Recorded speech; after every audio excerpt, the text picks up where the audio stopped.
మంచిది. ఇర్మియా గ్రంథము 45వ అధ్యాయాన్ని ధ్యానించడానికి దేవుడు నాకు ఇచ్చిన ఈ మంచి అవకాశాన్ని బట్టి స్తుతిస్తూ కూడిన మీకు అందరికీ మరొకసారి ఈ మాటలు వింటున్న మీకు అందరికీ మరొకసారి క్రీస్తునామములో వందనాలు తెలియజేస్తా ఉన్నాను. ప్రియులారా, ఇక ఇర్మియా గ్రంథము 45వ అధ్యాయము చూసినప్పుడు యూదా రాజును యోషేయ కుమారుడినైన యెహోయాకీము మేలుబడినందు 4వ సంవత్సరమున ఇర్మియా నోటి మాటలను బట్టి నేరియా కుమారుడగు బారూకు గ్రంథంలో ఈ మాటలు రాయించినప్పుడు ప్రవక్త అయిన ఇర్మియా అతనితో చెప్పినది, బారూకు, ఇశ్రాయేలు దేవుడైన యెహోవా నిన్ను గూర్చి ఇలాగ సెలవిస్తున్నాడు.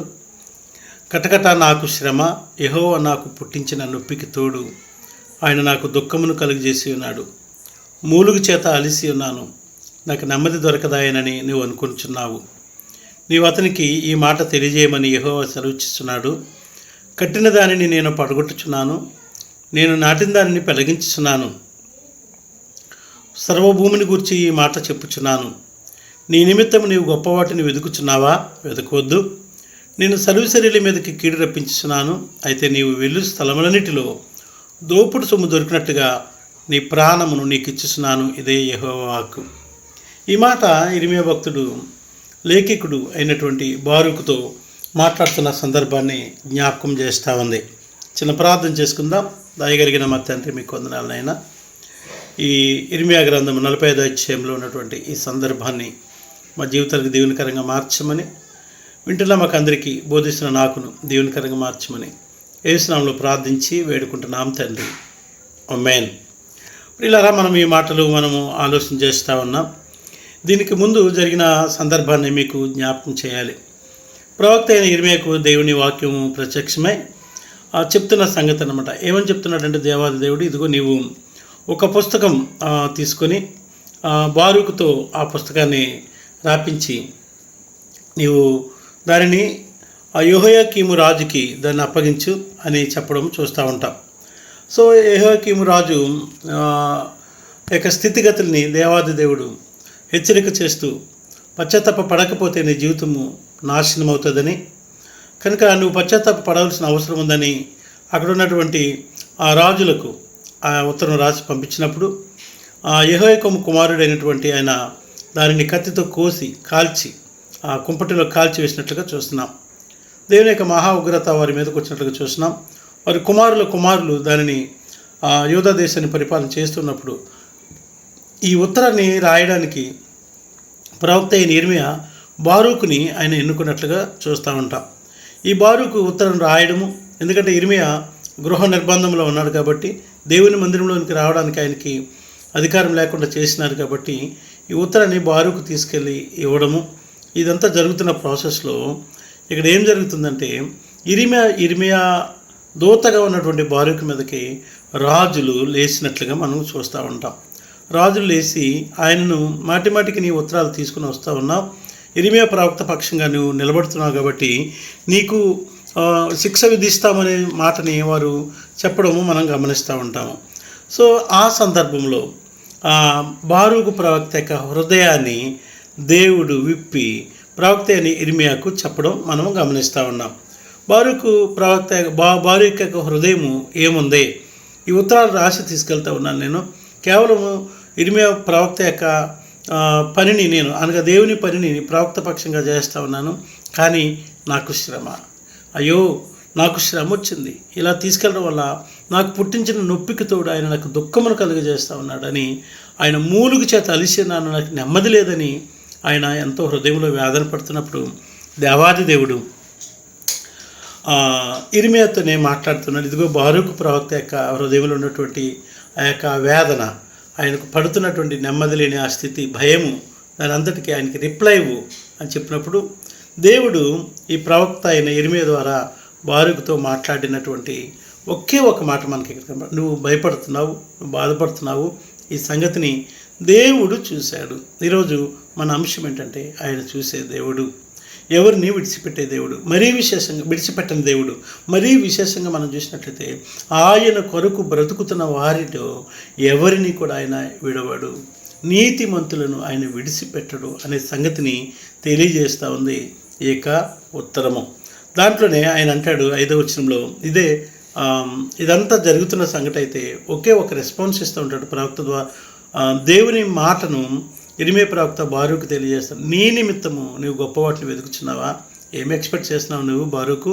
వెతకొద్దు, ఏం అవసరం లేదు. గొప్ప వాటిని అంటే నాకు ఆశ్రయం కావాలి, నాకు తోడుండాలి, నాకు దుఃఖం ఉండకూడదు, నేను ములుగుతున్నాను, ఇది ఇట్లా నువ్వు సేఫ్టీని కోరుకుంటున్నావేమో. అలా కాదు, నేను నిన్ను ఎన్నుకున్నది వేరే ఎందుకు, కాబట్టి దాని గురించి కాదు, నేను సర్వశరీరుల మీదకి కీడు రప్పించబోతా ఉన్నాను. సో దానిని ప్రకటించడానికి ప్రవక్త పక్షంగా నువ్వు నిలబడ్డావు, అదే నువ్వు చేయి. అయితే ఈ పనిలో ముందుకెళ్తున్న నీకు శ్రమ, వేదన, నింద, ఇంకా భయంకరమైన పరిస్థితి అంటే ఆ పరిస్థితి నువ్వు మూలిగే పరిస్థితి నీకుంది కదా, ఈ పరిస్థితి అన్నిటిలోండి నేను నిన్ను తప్పిస్తాను అని చెప్తూ ఒక వాగ్దానం చేస్తా ఉన్నాడు. ఆయనను ఆశ్రయించిన వారిని ఆయన విడువడు అనే మాట మనం ఇక్కడ గమనిస్తూ ఉన్నాం. నీవు వెళ్ళు స్థలములన్నిటిలో దోపుడు సొమ్ము దొరికినట్లుగా నీ ప్రాణమును నీకు ఇస్తున్నాను, నీ ప్రాణమును నేను దోపుడు సొమ్ము దొరికినట్లుగా నీకు ఇస్తున్నాను, అనగా నీ ప్రాణాన్ని ఎవ్వరు కూడా ముట్టలేరు అని బారూకుకి వాగ్దానం వస్తూ ఉంది. ఇది ఇక 45వ ఇర్మియా గ్రంథం 45వ అధ్యాయం యొక్క పూర్తి సారాంశం. దీనిని కొంచెం మనం వివరంగా ఆలోచన చేసినట్లయితే ప్రియులారా, ఇక్కడ ఈ సందేశం బారూకుకి వ్యక్తిగతంగా బాధలు, ఆశలు మరియు దేవుని ప్రణాళికల్ని తెలియజేస్తూ చెప్పబడినటువంటి ఒక అద్భుతమైన సందేశాన్ని ప్రవక్త ఇర్మియా ద్వారా బారూకుకు వచ్చింది. 1వ అధ్యాయం 45వ అధ్యాయం 1-3 వచనాలు చూసినప్పుడు మనకి ఇక్కడ బారూకు యొక్క నిట్టూర్పులు కనబడతాయి. బారూకు తన బాధను దేవుని ముందు వ్యక్తం చేస్తూ ఉన్నట్లుగా, తన హృదయాన్ని దేవుడు ఎరిగినట్లుగా చూస్తాను. అతడు తన సౌఖ్యమైన జీవితం కావాలని ఆశిస్తూ ఉన్నాడు. నిజమే, అతడు ఒక మంచి లేఖికుడు. దేవుని ప్రవక్త పక్షంగా దేవుని పని చేస్తూ ఉన్నాను కదా, నాకు క్షేమం ఎందుకు లేదు? దేవుని పని చేస్తున్నాను కదా, దేవుని కొరకు జీవిస్తున్నాను కదా, దేవుని నేను ఆరాధిస్తున్నాను కదా, నాకు క్షేమం ఎందుకు లేదు అని చాలామంది చాలాసార్లు అనుకోవడము మనం గమనిస్తూ ఉంటాం. ప్రియులారా, మేము దేవుని కొరకు నిలబడుతూ ఉన్నాము, మేము దేవునిలో ఉన్నాము, మేము ఆయన ఆరాధిస్తూ ఉన్నాము, మాకు ఎందుకు ఇలా జరుగుతుంది అని ప్రశ్నిస్తున్న వారందరికీ ఈ పత్రిక లేదంటే ఈ వాక్య ధ్యానం మంచి ఆదరణ కలిగించే అంశంగా ఉంటుందనే సంగతిని తెలియజేయడానికి నేను కూడా ఇష్టపడుతూ ఉన్నాను. ప్రియులారా, మనం చూద్దాం. వచ్చిన జ్ఞాపకం చేసుకుంటూ దేవుని ఉన్నతమైన ప్రణాళిక నూతన నిబంధనలో ఉన్నటువంటి మనందరికీ ఏ విధంగా అది వర్తిస్తుందన్న సంగతిని కూడా జ్ఞాపకం చేసుకుంటూ ఆలోచనలో మనం ముందుకి కొనసాగుదాం. ఇక్కడ చూసినట్టయితే యోబు గ్రంథం 3వ అధ్యాయం 11వ వచనంలో కూడా చూసినప్పుడు ఇక్కడ మనకి ఇట్లాంటి సందర్భమే మనకి మరొకటి కనిపిస్తూ ఉంటుంది. యోబు, ఇదిగో నా సేవకుడైన యోబుని గురించి నువ్వు చూసినావా, అతన్ని గమనించావా అని దేవాది దేవుడే తన సేవకుడైన యోబుని అపవాదికి పరిచయం చేస్తున్నట్లుగా చూస్తాడు. అతడు యథార్థవంతుడు అంటాడు, అతడు యథార్థవంతుడిగా ఉన్నాడు, అతడు న్యాయవంతుడిగా ఉన్నాడు, అతడు నీతిమంతుడిగా ఉన్నాడు. ఎన్ని మాటలు అక్కడ మనకి కనిపిస్తూ ఉంటాయంటే, చూడు, అతని వంటివాడు ఈ తూర్పు దిక్కు జనుల్లో ఎవడూ లేడు, అతడు నమ్మకస్తుడు అనే సంగతిని యోబు గురించి చెప్తుంటాడు.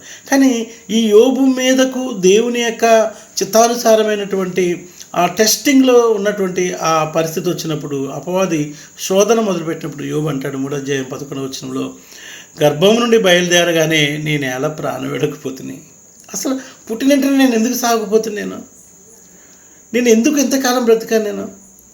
తన జీవితంలో ఎన్నో ఐశ్వర్యము అనుభవాలను ఎరిగిన వాడుగా యోబు మనకు తెలుసు. ప్రియులారా, ఐశ్వర్యం తెలుసు యోబుకి, దేవుని యొక్క మహిమ తెలుసు, దేవుడి ఆధిక్యత తెలుసు, తూర్పు దిక్కు జనులందరిలో అతడు ఘనుడు అనే సంగతి మనకు తెలుసు. ఇంత ఘనతను వహించిన ఆయన తన జీవితంలో సమస్య వచ్చినప్పుడు, అనగా సమస్య యొక్క, నేను యోబుని తక్కువ చేయడానికి మాట్లాడట్లేదు, కానీ సమస్య యొక్క తీవ్రత ఎంత భయంకరంగా ఉంటుంది, ఆ పరిస్థితుల్లో ఏ వ్యక్తులైనా ఎలా రెస్పాండ్ అవుతారన్న దానిని నేను ఆలోచన చేయడానికి ఇష్టపడుతున్నాను. నిజమే ప్రియులారా, ఎవరు కూడా సమస్యను కావాలని కోరుకోరండి, సమస్యలో ఎవరు కూడా పరిగెట్టరండి, సమస్యను ఎవరు ఆశించరు ప్రియులారా, గమనించాలి. కానీ సమస్య వచ్చినప్పుడు ఎలా రెస్పాండ్ అవ్వాలి అన్న దానినే దేవాది దేవుడు మనకి నేర్పిస్తూ ఉన్నారు. ఈ విషయంలో మనము ఆలోచన చేయాలి. ఇక్కడ యోబు అంటాడు, అసలు నేను నా తల్లి గర్భంలో నుండి అసలు ఎందుకు పుట్టాను, నేను పుట్టకుండా ఉంటే బాగుండు కదా, పుట్టకుండా ఉంటే నేను అప్పుడే చచ్చిపోయి ఉంటే, గర్భంలోనే నేను విచ్చిత్ అయిపోయి ఉంటే నాకు ఈ ప్రాబ్లం ఉండకపోవు కదా అనే ఆలోచనని అతడు బాధలో మాట్లాడుతూ ఉంటాడు. ఇదే ఇరిమియా ప్రవక్త విలాపవాక్యాల గ్రంథంలో 3:17-18 చూసినప్పుడు ఈయనకొక మాట మాట్లాడుతున్నట్లుగా మనకి కనిపిస్తూ ఉంటుంది. ఏ మాటలు మనం అనే ఆలోచన చేసినట్లయితే, నెమ్మదికిని నాకును ఆయన బహుదూరం చేసి ఉన్నాడు. దూరం అనే పదాన్ని నేను సాగదీసి చెప్పాలని నాకు ఉంది. ఏంటంటే ఎవరు ఈ మాటలు, ఎంత పెద్ద మాటలు, ఎవరండి? ఈయన ప్రవక్త అండి. ఈయన ఇశ్రాయేలు ప్రజల కొరకు దేవుని చేత నియమించబడినటువంటి గొప్ప ప్రవక్త, అయిన కనీటి ప్రవక్తగా మనకు కనిపిస్తూ ఉంటుంది. కానీ ఈయన దేవుని పని చేస్తున్నటువంటి ఈ పనిలో భాగంగా ముందుకు పోతున్నప్పుడు ఆయనకు వచ్చినటువంటి ఎన్నో అవమానాలు, సరసాల, ఇంకా భయంకరమైనటువంటి అనుభవాలు ఏంటంటే, అతను గృహ నిర్బంధంలో ఉంటాడు. అది ఆ గృహ నిర్బంధం కూడా ఎలా ఉంటుందంటే, ఒక గొయ్యి అన్నమాట. అది గుంత, ఆ గుంతలో బురదతో నింపబడిన గుంత. ఆ గుంతలోనే అతడు చంపేవాలనే ఆలోచన కూడా ఆ దినాన ఈయన ప్రవచించిన రాజులు ఆయన మీద కుట్ర పడినట్టు. ఆయన జీవితంలో ఎప్పుడు సరసాలలు, ఇబ్బందులు, గృహ నిర్బంధాలు, మందిరంలోకి రాకుండా చేయడము, ఎప్పుడు కూడా తన మాట ప్రకటించినప్పుడు అందరూ వ్యతిరేకులుగా ఉండడమే చూస్తూ ఉంటాం. నెమ్మది లేదు ఈయన జీవితంలో, నెమ్మది లేదు. అందుకే అంటాడు, నెమ్మదికి నాకును దేవుడే దూరం చేసినాడు, బహుదూరం చేసినాడు. మేలు ఎట్టుదో నేను అసలు మేలు అంటే ఎలాగుంటుంది మర్చిపోయాను. అంటే సుఖమైనటువంటి నిద్ర లేదు నాకు, సౌఖ్యమైనటువంటి ఆహారం లేదు నాకు, మంచి వస్త్రము ధరించుకుని క్షేమంగా ఉండడం తెలియదు. ఆ యొక్క గృహ నిర్బంధంలో ఉన్నప్పుడు, బందీఖానాలో ఉన్నప్పుడు, ఆ దోమలు, ఆ చలి, ఆ యొక్క పరిస్థితులు, ఏదైతే క్షేమము నాకు ఉండాలని నేను అనుకుంటున్నానో అవన్నీ కూడా నాకు దూరం అయిపోయినాయి. ఇంకొక మాట అంటాడు 18 నాకు బలము ఉడిగను అనుకుంటుంది, యెహోవా యందు నాకు ఇంకా ఆశ లేదు, ఏం ఛాన్స్ లేదు, నా బలం పోయింది, దేవుని వల్ల నాకు ఏమీ ప్రయోజనం లేదని. అంటే ఇంత నిరాశ, చూడండి ఎంత నిరాశలోకి దిగిపోయాడు. అక్కడ యోబు భక్తుని జీవితం అట్లనే ఉంది, ఇక్కడ ఇర్మియా ప్రవక్త జీవితం అట్లా. కనుక ఏదైతే ఇర్మియా జీవితంలో ఆయన ఫీల్ అయ్యాడో అదే ఫీల్ ఇప్పుడు బారూకు జీవితంలో కూడా అతడు ఫీల్ అవుతున్నాడు. ఇతడు కూడా దేవుని పనిలో ఉన్నాడు. ప్రవక్త పక్షంగా, నిషేధించబడిన ప్రవక్త పక్షంగా నిలబడి ఈయన పని చేస్తూ ఉన్నాడు. ఈ పని చేస్తున్న ఈ సందర్భంలో ఈయనకు ఎంత నిరాశ వచ్చిందంటే, నిట్టూర్పు వచ్చేసింది. కటకట ఏమీ ఈ పరిస్థితి. ఆ పదము ఈ దినాన్ని మనం యూజ్ చేయట్లేదు పదాన్ని, కానీ కటకట అనే పదం అర్థం ఏంటంటే ఇంకా నిరీక్షణ ఏమీ లేదు, ఇంకా అయిపోయింది నా పరిస్థితి అని చెప్పడానికి అదొక పెద్ద మాట ప్రియులారా. రెండోదిగా 4వ వచనంలో చూసినప్పుడు దేవుణ్ణి జ్ఞాపకము గుర్చిన ఆలోచన ఇక్కడ మనకి కనబడుతూ ఉంటుంది. నీవు అతనికి ఈ మాట తెలియజేయము. ఇక్కడ బారూకు ఏమనుకుంటున్నాడంటే, నేను దేవుని పని చేస్తూ ఉన్నాను, ప్రవక్త పక్షంగా నిలబడి ఉన్నాను, నాకు ఇన్ని శ్రమలు వచ్చేసినాయి, ఇంత వేదన నా జీవితంలో ఉంది, మరి దేవుడు పని చేస్తున్నాడా, అసలు దేవుడు నా పక్షంగా నిలబడ్డారనే ఆలోచన కూడా బారూకుకి వచ్చి ఉండొచ్చు. కానీ దేవుడు మర్చిపోలేదు. దేవుడు బారూకుని జ్ఞాపకం చేసి, ప్రియులారా, ఆయన ఎవరిని మర్చిపోయే దేవుడు కాదు ప్రియులారా, గమనించాలి. ఈ మాటలు వింటున్నా నీవు ఏ స్థితిలో ఉన్నా సరే ఆయన నిన్ను మర్చిపోవట్లేదు. ఆయన తండ్రి ప్రియులారా, ఎంత మంచి మాటలు ఇవి. ఆయన మర్చిపోయే దేవుడు కాదు. బారూకుని దేవుడు జ్ఞాపకం చేసుకున్నాడు కనుకనే మాటలు తెలియజేస్తూ అంటున్నాడు, ఇదిగో నేను ఏమైనానో మళ్ళొకసారి జ్ఞాపకం చేస్తూ ఉన్నాడు. ఏమని జ్ఞాపకం చేస్తున్నాడు? ఈ 4వ వచనంలో చూసినట్టు యెహోవా సెలవిచ్చుచున్నాడు, నేను కట్టిన దానినే నేను పడగొడతాను, నేను నాటిన దానినే పెళ్ళగిస్తున్నాను, సర్వభూముని గురించి ఈ మాట చెప్తున్నాను. అసలు ఈ మాటలు అర్థం చేసుకోవడానికి చాలా నేనే కట్టాను దాన్ని నేనే పడగొట్టేస్తాను, నేనే నాటాను దాన్ని నేనే పెళ్ళగిచ్చేస్తాను. ఒక్కసారి 2 అడుగులు వెనక్కి వెళ్తే ఏ ప్రవక్త పక్షంగా ఉండి ఈ బారూకు పనిచేస్తూ ఉన్నాడు, ఆ ప్రవక్త జీవితంలో ఉన్నటువంటి పిలుపును ఇతడు ఒకసారి జ్ఞాపకం చేసుకోవాల్సిన అవసరం ఉంది. ఏంటి, నేను కట్టడానికి వెళ్ళాను, దేవుడు చెప్పిన పని చేయడానికి నేను వెళ్ళాను, కానీ నా మీదకి విరోధం వస్తూ ఉంది. దేవుని కొరకు బ్రతుకుతున్నాను, నాకేమో కష్టం కీడు జరుగుతూ ఉంది.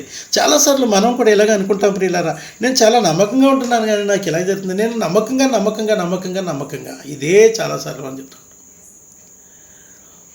మన ఎక్స్పెక్టేషన్స్ వేరేగా ఉంటాయి. నేను దేవుని సన్నిధిలో ఉన్నాను, లేదంటే దేవుని కొరకు బ్రతుకుతున్నాను, దేవునికి ఇస్తున్నాను, దేవుని పని కొరకు బ్రతుకుతున్నాను, కానీ దాని కొరకు నా ఎక్స్పెక్టేషన్ వేరే ఉన్నాయి, కానీ రివర్స్ జరుగుతూ ఉంది అని. కానీ కొన్నిసార్లు దేవుడు తన చిత్తమును జరిగించుకుంటూ ఉంటాడు. అది చెప్తున్నప్పుడు నాకు ఇర్మియా గ్రంథం 1వ అధ్యాయం 10వ వచనంలో ఇర్మియాను దేవుడు పిలిచినప్పుడు, నేను బాలుని అనొద్దు ఇర్మియా, బాలుని నువ్వు అనుకోవద్దు, నేను ఎందుకంటే పెళ్ళగించుటకును విరగొట్టుటకును. 6 పరిసరాలు కనబడుతూ ఉంటాయి అక్కడ. పెళ్ళగించుటకు, విరగొట్టుటకు, నశింపచేయుటకు, పడద్రోయుటకు, కట్టుటకు, నాటుటకు, ఈ దినమున జనముల మీద నేను నియమించాను. చూడండి, నేను ఆ పరిసరాలను అర్థం చేసుకోవడానికి ఇది ఒక పెద్ద పాఠం ప్రియులరా. నేను ఇందుకొరకు నేను నిర్మించాను, పెళ్ళగించడానికి, విరగొట్టడానికి, నశింపచేయడానికి, పడద్రోయడానికి, కట్టుటకు, నాటుటకు. నేను నియమించాను. సో బారూకు, నువ్వు గమనించాలి, నేను ఎప్పుడు ఏమి చేయాలో అదే నేను చేస్తూ ఉంటాను, కానీ ఆ పని కొరకు నియమించబడిన మీకు నేను క్షేమం ఇస్తాను, మీకు క్షేమం ఇస్తాను. యెషయా గ్రంథం 40వ అధ్యాయం 10వ వచనంలో కూడా దేవుడు తన చిత్తమును అక్కడ జరిగించడానికి ఇష్టపడుతున్నట్లుగా మనం గమనించగలుగుతూ ఉంటాము. నేనే అనే మాటని దేవుడు నిత్యం చెప్తూ ఉండడం మనం గమనించాలి. కనుక బారూకు జీవితంలో నిరుత్సాహం ఉంది. నేను దేవుని కొరకు ఉన్నానే, దేవుని సేవకుని పక్షంగా ఉన్నానే, మరి నాకెందుకు ఏమీ మేలు జరగట్లేదు, నాకెందుకు ఇలా జరుగుతుంది అని చెప్పేసి బారూకు వేదన పడుతున్నప్పుడు బారూకుని దేవుడు ప్రోత్సాహపరుస్తున్నాడు. బారూకు, నీ నిమిత్తము నేను గొప్ప కార్యం చేయదలుచుకున్నాను, సర్వశరీరం మీద కీడు రాబోతోంది, ఆ టైంలో నేను నిన్ను దాచుకుంటాను, నీ ప్రాణమును నేను దోపుడు సొమ్ము దొరికినట్టుగా నీ ప్రాణాన్ని నేను నీకు దక్కింప చేస్తాను, నేను దాచుకుంటానని చెప్తూ ఉంటాడు. ఈ మాటలు వింటున్నప్పుడు నా హృదయం ఎంత ఆనందంతో నింపబడింది. నిజమే దేవుడు ప్రియులారా, నా జీవితంలో కూడా ఎన్నో మార్లు ప్రియులారా ఈ మాటలు చెప్తున్నప్పుడు నా జీవితాన్ని డైరెక్ట్గా నా అప్లికేషన్ అని చెప్తున్నాను. మరి మీ జీవితాలు ఇంకా అయిపోయింది అని కూడా పరిస్థితుల్లో సహితము ఆయన నీ పక్షంగా ఆ కార్యం జరిగించిన సందర్భాలు మీకు తెలియదా ప్రియులారా? ఆయన ప్రేమ అపారమైనది. ఆయన ప్రేమించే దేవుడు, మనల్ని విడిచిపెట్టేయడానికి ఆయన రక్షించలేదు ప్రియులారా. ఈ సంగతిని మనం జ్ఞాపకం చేసుకోవాలి. మత్తయి సువార్త 16:24 చూసినట్లయితే, నీ నిమిత్తము గొప్పవాటిని వెతుకుచున్నావో వెతకొద్దు, నేను సర్వసరి మీద కీడ్రపించినప్పుడు నేను నిన్ను దాస్తానని చెప్పిన దేవుడు మత్తయి సువార్తలో కూడా అదే అనుభవాన్ని ఆయన జ్ఞాపకం చేస్తూ ఉంటాడు. నా నిమిత్తము తన ప్రాణమును పోగొట్టుకున్నవాడు దానిని దక్కించుకుంటాడు. అనగా ప్రభువు మనకి ఏమి నేర్పదలుచుకున్నారంటే, మీరు నా కొరకు బ్రతకండి, నా నీతి కొరకు బ్రతకండి, నా పరిశుద్ధత కొరకు బ్రతకండి. మీరు దాని నిమిత్తము మీరు ఆ సాక్ష్యమును మీరు కాపాడుకుంటూ ఉంటే, మీరు నా కొరకు చేసిన దాని నిమిత్తము, మీ పరిశుద్ధతను కాపాడుకున్న దాని నిమిత్తం నేను మీకు మేలు చేస్తాను అనే మాటని చెప్తూ ఉంటాడు. అదే లోకాసువార్త 12:15 కూడా, మరి ఆయన వారితో మీరు ఏ విధమైన లోభములకు ఎడమీక జాగ్రత్తపడి, ఒకని కలిమి విస్తరించడం వారి జీవనానికి మూలం కాదు, కాబట్టి ఎవడో బాగున్నాడు అని మీరు అనుకోకండి. మీరు ఏ విధమైన లోభానికి తావివ్వకుండా మీరు ఎందుకొరకైతే తీర్మానించబడ్డారో ఆ పనిలో నమ్మకంగా ఉండండి అనే సంగతిని లోకాసువార్తలో ఆయన చెప్పడం చూస్తూ ఉంటాం. దేవుని తీర్పు ప్రజల మీదకి వస్తుంది. దేవుని తీర్పు పూర్వీకుల మీదకి వచ్చింది. దేవుని తీర్పు ఈ దినం కూడా వస్తుంది. కానీ ఆ తీర్పులో నీవు నీ కుటుంబం ఉండకూడదంటే గమనించాలి, ఆయన చిత్తమును గుర్తించి నమ్మకంగా ముందుకెళ్ళవలసిన అవసరము ఉంది. ఇర్మియా గ్రంథంలో మనం చూసినట్లయితే మనము బారూకుని దేవుడు ధైర్యపరిచినట్లుగా చూస్తూ ఉంటాము. అలాగే ఇర్మియా గ్రంథం 39వ అధ్యాయము 18వ వచనంలో, నీవు నన్ను నమ్ముకుంటేవు కనుక నిశ్చయముగా నేను నిన్ను తప్పిస్తాను అనేక వాగ్దానాన్ని ఇర్మియా భక్తునికి చేస్తూ ఉంటాడు దేవాది దేవుడు. నెక్స్ట్, నీవు ఖడ్గం చేత పడవు, దోపుడు సొమ్ము దక్కించుకున్నట్లు నీ ప్రాణమును దక్కించుకుంటావు అనే మాటని ఆయన చెప్పడము ఇర్మియాతో కూడా చెప్పినట్లుగా మనం చూస్తూ ఉంటాం. ఏదైతే వాగ్దానం చేసాడో ఆ విషయంలో ఆయన నిలబడి ఉన్నట్లుగా చూస్తూ ఉంటాం. అదే యోహాను సువార్త 16:33 చూసినట్లయితే, నా యందు మీకు సమాధానం కలిగినట్లు ఈ మాటలు మీతో చెప్తున్నాను. లోకంలో మీకు శ్రమ కలుగుతుంది, మీ విశ్వాసము పరీక్షింపబడుతుంది, మీ నీతిని బట్టి మీకు శ్రమ కలుగుతుంది, మీరు బ్రతుకుతున్న జీవన విధానాన్ని బట్టి మీకు శ్రమ కలుగుతుంది. నా వలే మీరు బ్రతకడం మీరు ప్రారంభించినప్పుడు నేను ఏ విధమైన శ్రమలు పడ్డాను మీరు అది పడతారు. అట్ ది సేమ్ టైం అదే సమయంలో ధైర్యం తెచ్చుకోండి, నేను లోకమును జయించినాను. ఎస్, నేనున్నాను మీ పక్షంగా, లోకాన్నే జయించిన నేనే మీ పక్షంగా ఉన్నాను కనుక మీకు కూడా నేను జయనిస్తాను. కనుక మనం ఏం చేయాలంట? ఆ గలతీ పత్రిక 6:9 ఒక మాట ఉంది, మనము మేలు చేయటేందుకు విసుగక ఉందము. మనం అలాయక మేలు చేస్తేవా ఆ కాలంలో తగిన కాలంలో పంట కోస్తాము అనే మాటని ఒక మంచి ప్రోత్సాహకరంగా దేవుడు మనకి గలతీ పత్రికలో మనం అలాయక మేలు చేయాలంతే. ఏ పని కొరకు తీర్మానించబడ్డామో, ఏ పని చేయడానికి మనకు అవకాశం ఉందో ఆ పనిని మనం నమ్మకంగా చేయాలి, దేవుని కొరకు చేయాలి, దేవుని వలే చేయాలి. మనం అలాయక చేస్తాం, తగిన కాలంలో ప్రతిఫలం ఇవ్వడానికి, కృపనిచ్చి ఇవ్వడానికి ఆయన సిద్ధంగా ఉన్నాడనే సంగతిని జ్ఞాపకం చేస్తూ ఉంది వాక్యం. అలాగే ప్రకటన గ్రంథం 2:10 వచ్చినట్లయితే, ఇదిగో మీరు శోధించబడినట్లు అపవాది మీలో కొందరిని చెరలో వేయింపబోచున్నాడు. 10 దినములు శ్రమ కలుగును, మరణ దినం వరకు నమ్మకంగా ఉండుము, నేను నీకు జీవ కిరీటం ఇస్తాను. ఎంత గొప్ప వాగ్దానం! ఇదిగో సాతానుడు మిమ్మల్ని శోధించడానికి మీలో కొందరి చెరలో కూడా ఏం చేస్తారు. అదే అనుభవం ఇరిమే జీవితంలో చూస్తున్నాము. ఆ అనుభవాలు గుండా బారూకు వెళ్ళడం మనం చూస్తూ ఉన్నాము. ప్రియులారా, నీవు కూడా ఒకవేళ నీతి నిమిత్తం హింసింపడుతుంటే నీవు ధన్యురాలువే. ఆ పరిస్థితుల్లో ఒకవేళ నీవు శోధనలో పరిగెడుతున్నప్పుడు నువ్వేమి అధైర్యపడద్దు. నన్ను ఆదుకోవడానికి ఆయన ఉంటాడు. ఆయన మనకి జీవ కిరీటం ఇస్తారనే అనుభవాన్ని ఇక్కడ జ్ఞాపకం చేస్తూ ఉన్నారు. ప్రియులారా, చాలా చక్కని విషయాలు మనం ఇక్కడ ఆలోచన చేస్తూ ఉన్నాం. ఇక్కడ చూసినట్లయితే యెషయా గ్రంథంలోనికి మనం రాగలిగినట్లయితే 9వ అధ్యాయంలో మనకి మరొక మాట కనబడతా ఉంది. యెషయా గ్రంథం 9వ అధ్యాయంలో వచ్చినప్పుడు ఇక్కడ నేను ఈ మాట చదువుతున్నాను, వినండి ప్రియులారా. అయినను వేదన పొందిన దేశమందు మబ్బు నిలవలేదు. పూర్వకాలమున ఆయన జెబులూను దేశమును, నఫ్తాలి దేశమును అవమానపరిచెను. అంత్యకాలమున ఆయన సముద్ర ప్రాంతమును అనగా యోర్దాను అద్దరిని అన్యజనులకు అన్ని ప్రదేశం మహిమ గలదానిగా చేస్తాడు. చీకటిలో నడుసు జనులు గొప్ప వెలుగు చూస్తున్నారు. మరణఛాయ గల దేశ నివాసం మీద వెలుగు ప్రకాశించెను అనే మాట మనకి ఇక్కడ కనబడతా ఉంది. అనగా వేదన పొందిన దేశము మీద మబ్బు నిలవలేదు అని. ఈ జెబులును, నఫ్తాలి గోత్రములు ఇశ్రాయేలు యూదుల గోత్రాలు ప్రియులారేవి. వారి యొక్క పితరులు చేసిన దోషాన్ని బట్టి దేవాది దేవుడు జెబులును, నఫ్తాలి మీదకి భయంకరమైన కీడు రప్పించారు. చీకటి అనే మాట చూద్దాం. మబ్బు నిలవలేదు, చీకటిలో ఉండిపోయారంట. చీకటిలో నడుచు జనులు అనే మాటను గురించి చీకటి అనగా శ్రమలు, మరణములకు సాదృశ్యమైంది. వారు చాలా వేదన పడ్డారు. జెబులును, నఫ్తాలి గోత్రాలు పూర్వకాలంలో వారు ఎంత వేదన పడ్డారో ఘోరమైన స్థితిని వారు అనుభవించినట్లుగా వాక్యం చూస్తూ ఉంది. అయితే దేవుని జనాంగంగా గమనించాలి. కానీ దేవాది దేవుడు చేస్తున్నది ఏంటంటే, ఏదైతే ఇక్కడ మనం ఈ ఇశ్రాయేలు చరిత్ర మనం చూసినట్లయితే ఒక ముఖ్యమైన పరిణామాన్ని ఈ సందర్భం 9వ అధ్యాయం మనకు చూపిస్తూ ఉంది. ఏంటంటే ఇశ్రాయేలు రాజ్య విభజన తర్వాత జబూలూను, నఫ్తాలి ప్రాంతాలు అనేక కష్టాలు అనుభవించాయి. అన్యుల చేతుల్లోకి వెళ్ళిపోయినాయి. ముఖ్యంగా అస్సూరు రాజ్యము వారిని దోసేసుకుంది.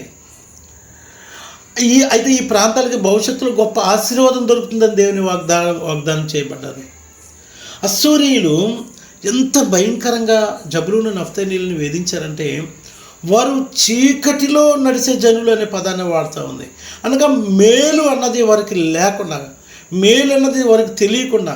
ప్రియులరా, ఒకానొక టైంలో ఈ ఇశ్రాయేలు ఐగుప్తులో పడిన వేదన కంటే 10 రెట్లు ఎక్కువ వేదనని ఒక వ్యాఖ్యాత చెప్పడం నేను గమనించాను. ఈ దేవుని గోత్రములుగా లేదా దేవుడు కోరుకున్న గోత్రములుగా ఉన్నటువంటి యూదుల గోత్రాలు, ఈ 2 గోత్రాలు ఎంత గాఢాంధకారంకి వెళ్ళిపోయినాయి అంటే శత్రువు చేతులు నలిగిపోయాయంట. వాళ్ళకి ఇంకా ఆశలు లేవు. చీకటి చీకటి చీకటి గాఢాంధకారం కమ్మిపోయిన అనుభవాలు మనం అక్కడ చూస్తూ ఉంటాం. ఆ పరిస్థితుల్లో దేవాది దేవుడు ఇదిగో మబ్బు నిలవలేదు, మబ్బు పట్టింది, ఆ మబ్బు చీకటి అయిపోయింది. సూర్యుని వెలుగు లేని ఆ దినముల వల్ల అనుభవం అది వాళ్ళకి, అనగా మేలు లేని జీవితము జబులూను నఫ్తాలి వారు ఎన్నో సంవత్సరాలు వారు అనుభవించారు. ఆ చీకటిలోనే ఆ శ్రమలలోనే అనేకులు చనిపోయిన అనుభవాలు కూడా మనం చూడవచ్చు ప్రియులారా. కానీ దేవుడు ఒక వాగ్దానం చేశాడు, ఓ జబులూను, ఓ నఫ్తాలి, ఇదిగో నేను మిమ్మల్ని వెలుగులోనికి రప్పిస్తాను. ప్రియులారా, ఎలాగా ఆ వెలుగు వచ్చింది? ఇంకా ఇక్కడ మనం చూసినట్లయితే యేసు క్రీస్తు ప్రభువారిని ఆ రక్షకుడైన క్రీస్తు వారి జన్మము ద్వారా వారికి వెలుగు వచ్చిందనే సంగతిని చరిత్రలో మనం గమనించవచ్చు. ఇక్కడ మనం జాగ్రత్తగా చూసినట్లయితే కొన్ని విషయాలను మీకు చెప్తా ఉన్నాను వినండి ప్రియులారా. చూసినట్లయితే జబులూన్లో మరియు నఫ్తాలి ప్రాంతాలు బాధలు తాత్కాలికమే. ఒకవేళ మీరు ఈ బాధల్లో ఇది పర్మనెంట్ అనుకొని మీరు నిరాశపడుతున్నారేమో, డోంట్ వరీ, మీకు తాత్కాలికమే. ఈ ప్రాంతాలు యేసుక్రీస్తు సేవలో మొదట ఆశీర్వాదం పొందిన ప్రాంతాలుగా మనకి కనబడతా ఉన్నాయి.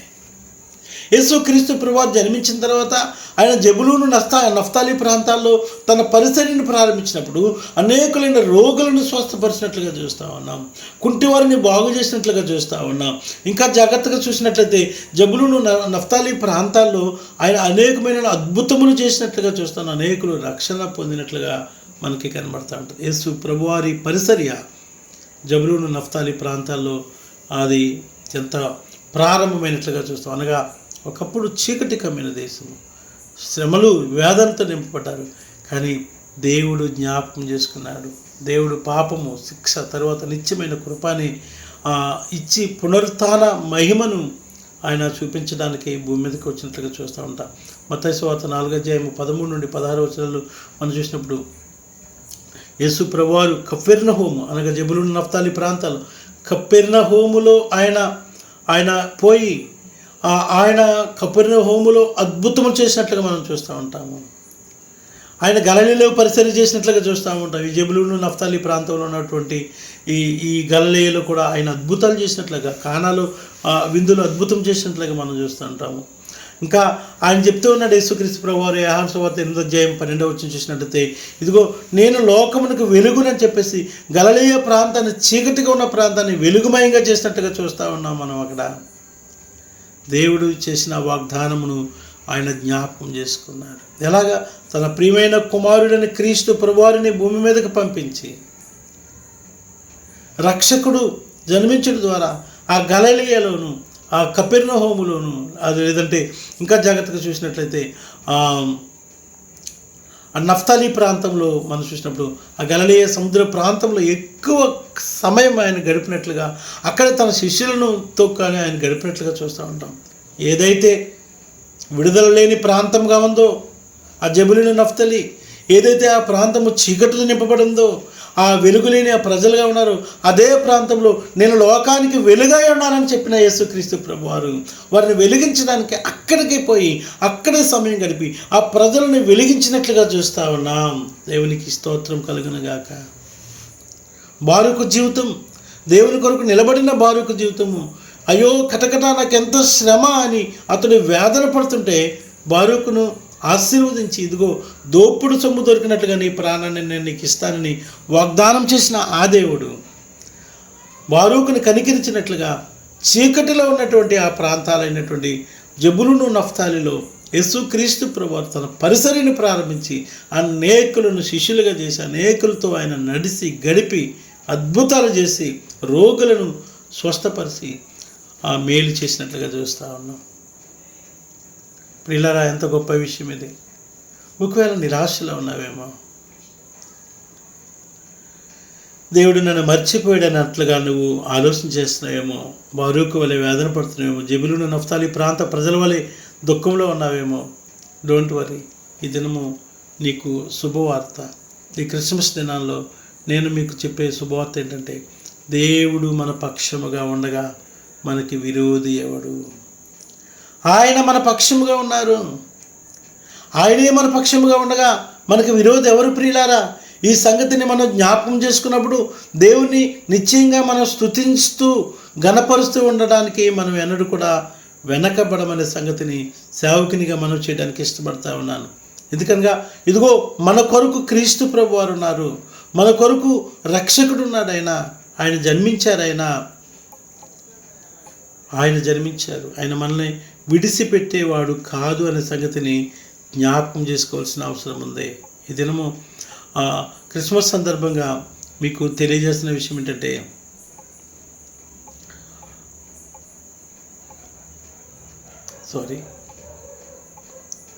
మీకు జ్ఞాపకం చేయదలుచుకున్న విషయం ఏంటంటే, ప్రియులరా, మీరు క్రీస్తుతో ఉండండి, ఆయన కృపలో ఉండండి, ఆయన సన్నిధిలో ఉండండి. ఆయన కోరిన జీవితాన్ని జీవించడానికి మిమ్మల్ని మీరు అప్పగించుకోండి. బారూకు అదే పని చేసినాడు. శ్రమ ఉన్నది, శోధన ఉన్నది, ఇరుకులు ఉన్నాయి, ఇబ్బందులు ఉన్నాయి. కానీ బారూకు తన నమ్మకత్వాన్ని విడిచిపెట్టినట్లుగా మనకి కనబడదు ప్రియులారా. అంధకారంలో ఉన్న ప్రజలకి యెషయా గ్రంథంలో మనం 9వ అధ్యాయం చూసినాం కదా, చీకటిలో ఉన్న ప్రజలు గొప్ప వెలుగును చూశారని చెప్పేసి. ఆ వెలుగు ఎవరు? క్రీస్తే. మన కొరకు ఒక శిశువు పుట్టబోతూ ఉన్నాడు. ఆయన మనకి కృపనిస్తాడనే సంగతిని, ఆ ప్రవచనాలను ఆయన నెరవేర్చి ఆ ప్రజలైనటువంటి జెబులూను నఫ్తాలి ప్రజలకి ఆయన రక్షణ ఇచ్చిన అనుభవాన్ని మనం చూస్తూ ఉంటాం. ఈ దినము మరి మన నూతన నిబంధన జనాంగంగా ఉన్నాం. ఆయన రావడము మన పాపం నిమిత్తము, మన అపరాధం నిమిత్తము చచ్చిన మనల్ని బ్రతికించడం కొరకు ఆయన మన నిమిత్తము శిలువ మ్రానుపై వేలాడి రక్తం కార్చి మరణించి తిరిగి లేచి పునరుత్థానుడే వెళ్ళి మరలా రాబోతుంది. పునరుత్థాన బలమును మనకి ఇచ్చాడైనా. ఈరోజు మనకి భయం లేదు ప్రియులారా. నిరీక్షణ కలిగిన వారమై యేసుక్రీస్తు వైపు చూడవలసిన అవసరం ఉంది. అయితే ఇక్కడ హెచ్చరిక ఏంటంటే, నిరాశ మన జీవితాల్లో ఎప్పుడు కూడా ఏదో సమయంలో తాగుతూ ఉంటుంది. అది నిరాశ ఏదో దినం తాగుతూ ఉంటుంది. అది మన ఎక్స్పెక్టేషన్స్ కొన్ని ఉంటాయి. నేను ఇలాగ జీవించాలనుకున్నాను, ఇలా ఉంటే బాగుండు అనుకున్నాను, అయితే దేవుని కొరకు ఇంత యథార్థంగా ఉంటున్నాను, ఇంత నమ్మకంగా ఉంటున్నాను, కనుక దానికి ఇలాంటి రిజల్ట్ రావాలని మనం కోరుకోవడము, అక్కడ మనం మిస్ అవుతున్నాం ప్రియులారా. గమనించాలి, అక్కడ మనం మిస్ అవుతాం. ప్రభు ఆశించినట్లుగా జీవించాలని కోరుకోకపోవడమే మన జీవితంలో ఉన్న పెద్ద సమస్య. ఇదే పెద్ద సమస్య అయిపోతుంది మనకి. కనుక ప్రభువు ఆయన సర్వభౌముడు, సర్వాధికారం మన జీవితాల మీద కలిగినాడు. ఆకాశము భూమిని ఆయన చిత్తానుసారంగా నడిపించేవాడు. మన జీవితంలో ఏమి చేస్తే బాగుంటుందో ఆయనకి కరెక్ట్గా తెలుసు. అన్నీ తెలుసు ఆయనకి. ఇది ఎప్పుడైతే మనం గమనించగలిగామో మనము ధైర్యంగా ఉండగలుగుతాం. ఏం జరిగిపోతున్నా కూడా మనం హ్యాపీగా దేవుని స్తుతిస్తూ ఉండగలుగుతాం. ప్రియులారా, మరి మనము బైబిల్ని చాలా బాగా ఎరిగిన వారంగా ఉన్నాము. ఎరిగిన వారంగా మాత్రమే కాదు, బైబిల్లో ఉన్నటువంటి ఉన్నతమైన విషయాలని పాడి స్తుతించిన వారంగా కూడా ఉన్నాం. ఇశ్రాయేల్ యాత్రా జీవితంలో మనం చూసినట్లయితే వారు ఎర్ర సముద్రము దాటిన తర్వాత ఒక అద్భుతమైన కీర్తన పాడి స్తుతించినట్లుగా చూస్తూ ఉంటాం. తర్వాత వెంటనే మరొక శోధన వారి జీవితంలో వచ్చినప్పుడు కృంగిపోయినట్లుగా చూస్తూ ఉంటాం. అంటే దేవుని యొక్క ఉన్నత కృపను ఎంత తొందరగా మనము మర్చిపోతున్నామో మన పితరుల జీవితాలు మనకు అర్థమైపోతూ ఉన్నాయి. దేవుడు ఐగుప్తులోని వారిని నడిపించినప్పుడు ఆయనకు ఒక ప్లాన్ ఉంది. చుట్టూ ప్రాంతం గుండా ఆయన ఎందుకు తీసుకొచ్చాడు? షార్ట్ కట్లో వాళ్ళని తీసుకెళ్తే ఏం జరుగుతుందో ఆయనకు తెలుసు. ఆ యుద్ధములు అవన్నీ చూసి కనుక ప్రజలు అలసిపోయి భయపడిపోతారేమని చుట్టూ ప్రాంతం ఎర్ర సముద్రము గుండా మార్గం గుండా వారిని తోలుకొని తీసుకుని వచ్చినట్లుగా మనం గమనిస్తూ ఉంటాం. కానీ ఈ దేవుని ఉన్నత ప్రణాళిక అర్థం కాని వాళ్ళు ఏమంటారంటే, మేము ఆ ఐగుప్తులోనే చనిపోతే బాగుండు, అక్కడ మాకు సమాధులు లేవా? మేము అక్కడ తిన్న కూరలు, కాకరకాయ, బీరకాయ, కీరకాయ మాకు ఒరే చూడండి, నిరాశతో కూడిన జీవితాలు ఎన్ని మాటలు మాట్లాడుతూ ఉంటాయో దేవుడికి అన్నీ తెలుసు. ఐగుప్తులో నా ప్రజల బాధను నేను చూస్తానని చెప్పింది దేవుడు.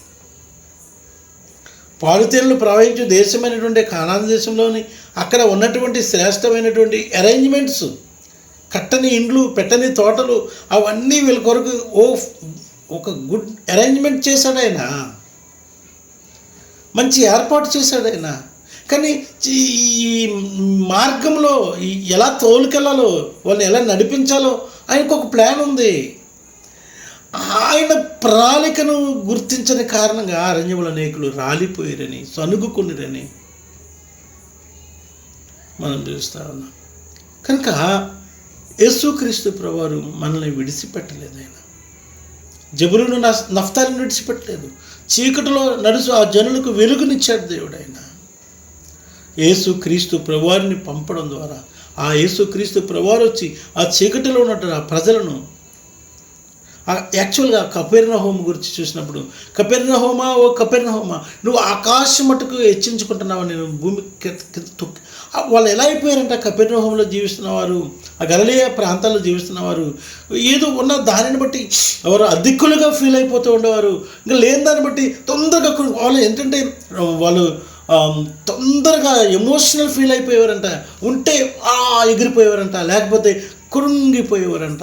ఏంటంటే వాళ్ళ జీవితంలో అదొక భాగం అయిపోయిందంట. చీకటి చీకటి చీకటి, ఎక్కువ ఎమోషనల్ ఫెలోస్గా ఉండేవారంట వాళ్ళు. ఈరోజు కూడా క్రైస్తవులు అలాగే ఉంటున్నారు. ప్రియులారా, మనం ఎమోషన్ ఫీల్ అవ్వాల్సిన అవసరం లేదు, తొందరపడవలసిన అవసరం లేదు, కలవరపడవలసిన అవసరం లేదు. మరే మాత్రం సందర్భం చూద్దామా?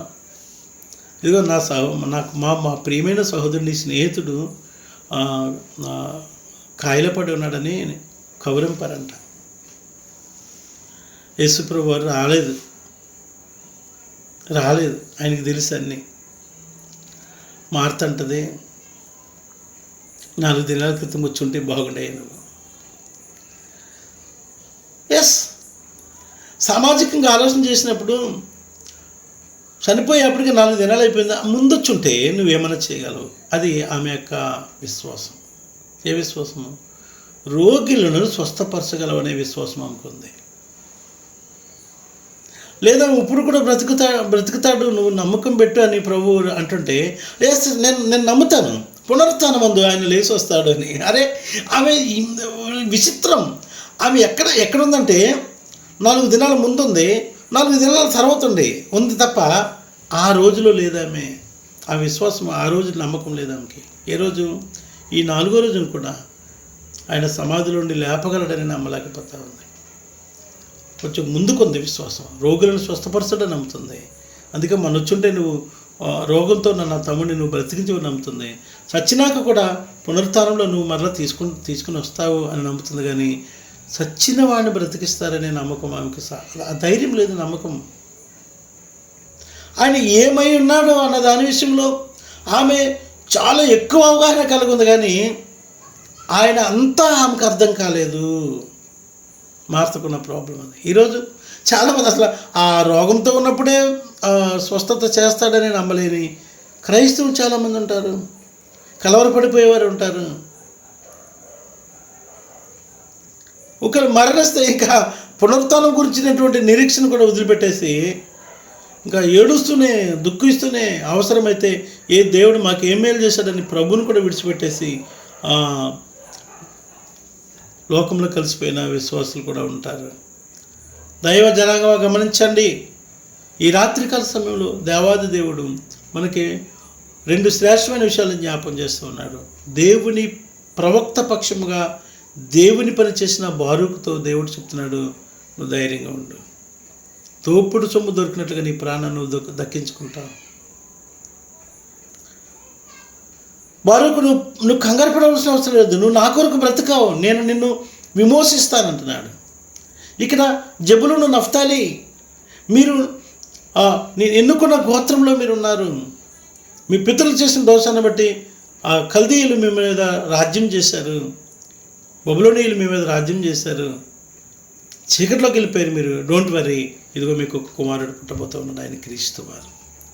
మరి ఈరోజు దేవుని ఆరాధిస్తున్న ప్రియమైన వాళ్ళరా, మన కొరకు ఆయన ఎప్పుడో జన్మించారు, మనం పుట్టకమునిపే జన్మించారు. ఆయన కార్యమును శిలువ త్యాగం చేశాడు, శిలువ కార్యం రక్షణను సిద్ధపరిచాడు ఆయన.